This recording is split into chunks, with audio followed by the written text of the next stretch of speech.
السلام علیکم ورحمۃ اللہ وبرکاتہ۔ مطلب پرست لوگوں سے دور ہو جائیں۔ میں اپنی زندگی کا تجربہ آپ کے ساتھ شیئر کر رہا ہوں۔ لوگوں کے آگے رونا چھوڑ دیں۔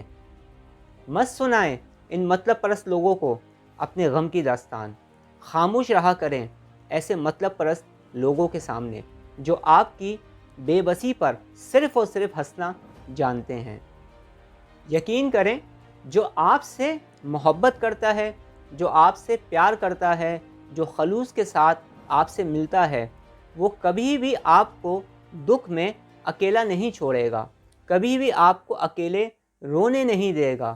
وہ ہر قیمت پر ہر وقت آپ کی ہیلپ کرے گا، آپ کا ساتھ دے گا، آپ کے پاس موجود رہے گا، جو کہ آپ سے محبت کرتا ہے۔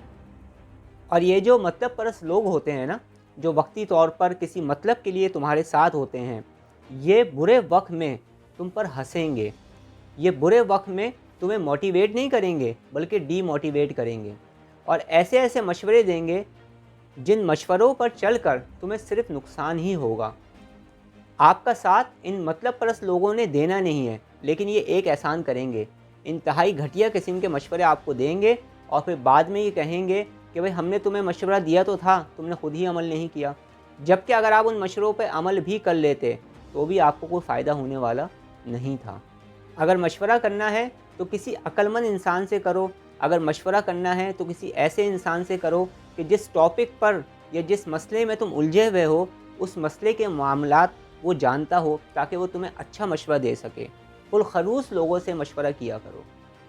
ان مطلب پرست لوگوں کے آگے اپنی داستان غم سنا کر تمہیں کچھ نہیں ملنے والا۔